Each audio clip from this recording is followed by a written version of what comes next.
chào, welcome. Chào mừng các bạn đã quay trở lại với một video nữa. Hôm nay video sẽ là về làm đẹp. Hôm nay mình muốn quay một cái video là mình make up như thế nào. Thì mình không phải là một người make up nhiều, với lại mình cũng không có biết nhiều về make up lắm. Thì mình chỉ có một kiểu make up thôi. Thì mình cũng bắt đầu luôn nha. Sau khi các bước skincare và kem chống nắng xong thì mình sẽ thường là bắt đầu từ kem che khuyết điểm luôn. Nhưng mà hôm nay mình sẽ thử cái kem lót của Too Faced Hangover. Đây là một cái sample ở Mecca. Thì hôm nay mình sẽ thử để coi là nó có là cái da mình nhìn nó có mướt hơn không.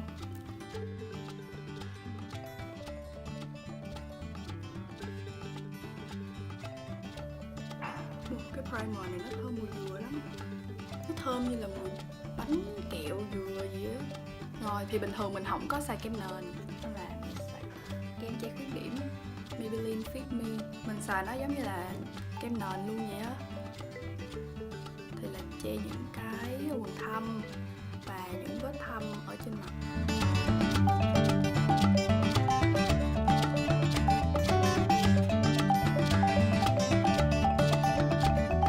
Sau đó là sẽ lấy một cái bông mousse trang điểm có thấm nước để mình tán cái này ra.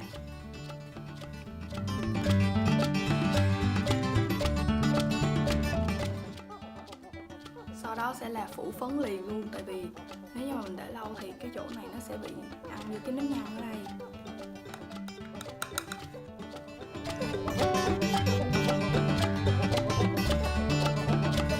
Để cho mình xài cái này để cho ở đây nó được nhiều bột, nhiều phấn. Đó, xong rồi mình sẽ lấy cái cọ phủ phấn xung quanh mặt.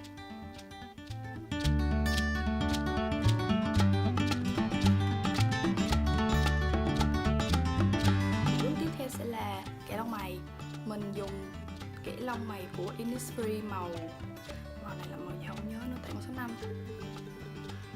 Thì bình thường cũng tùy, giống như là có thể là mình sẽ kẻ lông mày trước, kẻ lông mày đầu tiên, xong rồi mình sẽ bắt đầu che khuyết điểm rồi các thứ. Tại vì bình thường nếu như mà có kẻ lông mày á, thì sau đó cũng sẽ lấy che khuyết điểm để mà viền lại, nên là mình cũng chỉ kẻ lông mày mình kẻ sơ sơ thôi, tại vì lông mày thì nó cũng theo cái khuôn sẵn rồi á, nên là mình chỉ đồ vào cho nó đậm, với lại điền vô mấy cái chỗ mà nó hơi bị thiếu.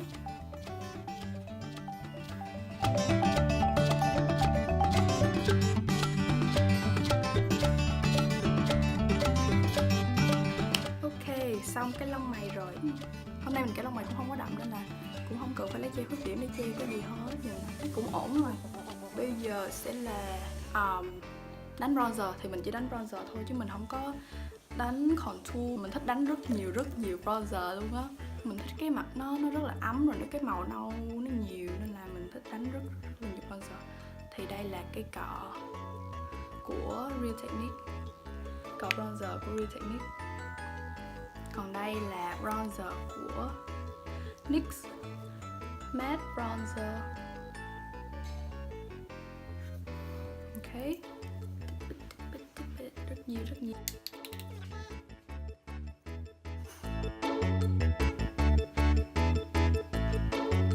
Cái cọ này nó dễ thương, mình thích cái cọ này lắm luôn.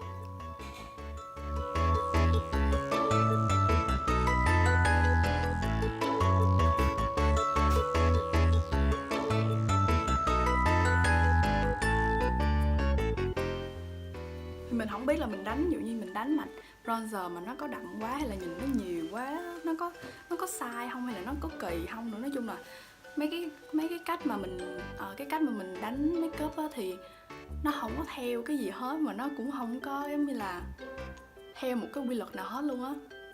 Kiểu như mình thích làm sao mình cứ làm vậy thôi. Thật sự là mình biết make up chỉ có mới là 1 năm gần đây. Từ lúc đã học lớp năm thứ 3 đại học thì mình mới biết make up là vậy. Nên là bây giờ mình chỉ có là biết căn bản thôi á. Mình kiểu ngày nào cũng đánh một kiểu đó, chứ mình cũng không biết đánh cái gì nhiều hết. Xong rồi sẽ lấy cái cọ nhỏ hơn, cọ nhỏ như vậy. Cái cọ này nhỏ viền ở sống mũi.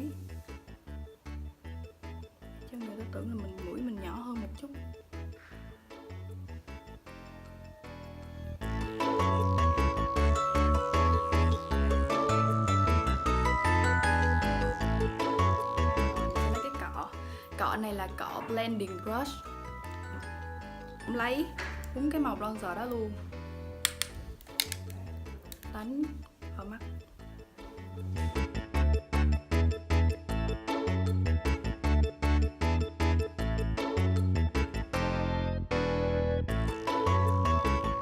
Bình thường nếu như mình đi đâu mà gấp hoặc là đi học, giống như hồi đó mình đi học á, hoặc là đi đâu mà không có mang nhiều đồ, giống như đi du lịch, thì là mình sẽ không có mang cái gì nhiều hết, thì mình chỉ mang một cục bronzer thôi là mình đánh mặt rồi đánh mắt luôn. Cái mắt của mình vậy là xong rồi nữa các bạn, mình không có xài nhiều màu rồi kiểu này kiểu kia, mình lười lắm, mình cũng không có biết làm nữa. Thì sau cái phần xài bronzer này thì là sẽ là đánh má hồng. Hôm nay má hồng mình mượn được là má hồng của Too Faced, I Will Always Love You. Như vậy, cute, thật là dễ thương. Ok. Cái màu hồng này xuất sắc. Màu kiểu như là hồng mà nó không có sáng, nó là hồng đất. Cũng là cái cọ của Real Technique luôn. Chỉ chút xíu thôi, mình không có đánh ở chỗ này, mình đánh ở đằng sau này nè. Tại vì mình không có thích kiểu như là người ta nhìn vô mà người thấy cái má hồng của mình nhiều quá, thì mình không có thích vậy. Nhưng mình đánh ở đằng sau thôi, mình đánh kiểu như là cái đó là cái bronzer mình đánh ở chỗ này, thì cái blush mình đánh ở đây lên vậy thôi. Bây giờ là đánh highlight. Mình rất là thích đánh highlight, mà mình nghĩ là ai cũng thích đánh highlight hết á, kiểu như là nó rất là đã luôn á. Fenty Beauty. Cái này là có màu Lightning Dust với lại Fire Crystal. Mình chắc là hôm nay xài màu này đi. Cái này là gì? Lightning Dust. Nó hơi đồng, mà màu này thì nó có một cái ánh nó màu hồng. Cái cọ là mình đi mượn hết luôn. Mình đi du lịch nhưng mà mình không có mang nhiều đồ, mình chỉ mang cái khuyết điểm nè, rồi kẻ lông mày, kẻ mắt, son dưỡng. Còn lại là mình đi mượn hết luôn mấy bạn, xin lỗi mấy bạn nha.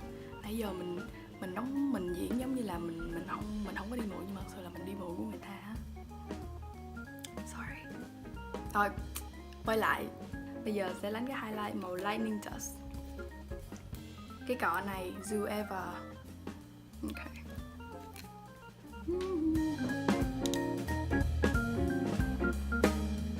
Cái màu nó rất là nhẹ nhàng mà tự nhiên, dễ thương. Đánh ở đây, đánh ở gò má với đánh ở chỗ dưới eyebrows. Xong rồi đánh ở chỗ mũi này, đánh từ cái chỗ này dưới này. Mình thấy giống như là bình thường mà ánh sáng tự nhiên nó đập vô mặt mình á, thì mình thấy sao thì mình đánh highlight y chang như vậy, chứ mình không có đánh hết. Nhưng mà là đúng là cái mũi của mình là nó chỉ ánh sáng đánh vô này là từ đây tới đây, xong rồi một chấm ở đây thôi, chứ không có từ đây nguyên một cái mũi đâu. Nên là mình chỉ đánh như vậy thôi. Mình thấy mấy bạn mà beauty guru ở trên YouTube mình coi, người ta cũng chỉ vậy đó.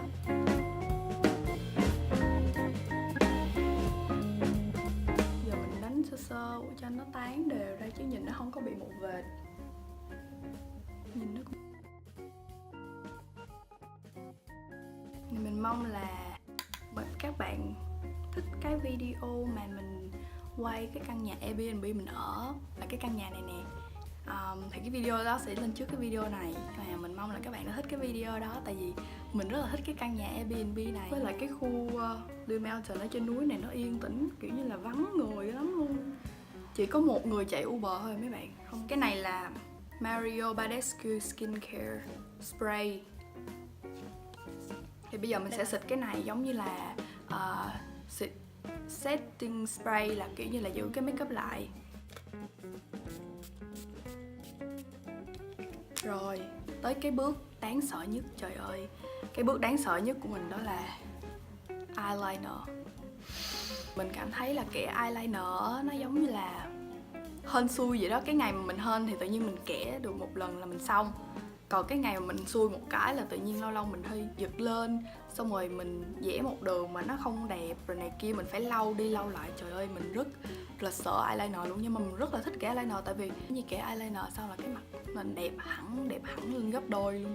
Không cần những cái còn lại thì có eyeliner vẫn tốt nhất. Trời ơi, bình thường thì mình sẽ đứng trước cái gương xong rồi mình sẽ vịn một tay ở trên mặt để mình kẻ vô, nhưng mà hôm nay mình tại vì phải ngồi trước cái điện thoại để quay nên là mình sẽ thử cầm cái gương này. Ok, quên, đây là kẻ mắt của Kat Von D là Two Liner. Bình thường thì mình không có biết mấy cái sản phẩm makeup của mấy bạn, giống như là mình thấy người ta xài cái gì thì mình xài đó, giống như là bạn mình á thì mình thấy là họ xài cái gì thì mình xài giống vậy. Nói vòng vo quá, bây giờ là sẽ kẻ mắt thử. Lần đầu tiên cầm một cái kiến để kẻ mắt, trời ơi, kiểu như cái gì cũng rung luôn á, tay bên này rung, tay bên này rung.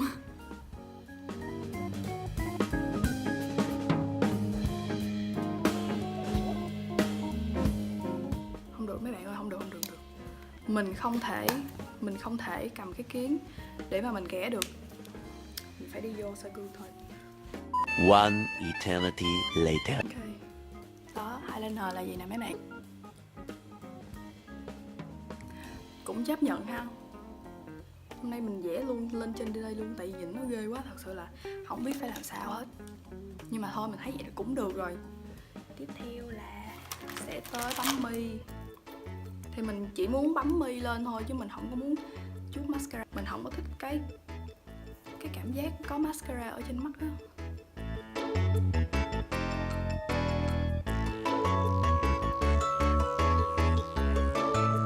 Vậy là xong rồi đó mấy bạn. Bước cuối cùng là đánh son. Thì mình đánh màu layover của Colourpop, một màu nude rất là dễ thương.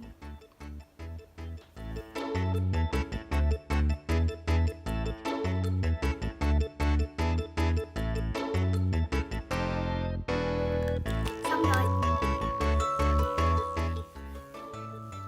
Thì đây là cái kiểu bình thường mình sẽ trang điểm cho cái mặt của mình, là không có gì cầu kỳ hết, chỉ có những cái rất là nhanh, rất là đơn giản thôi. Thì hôm nay video là xong rồi.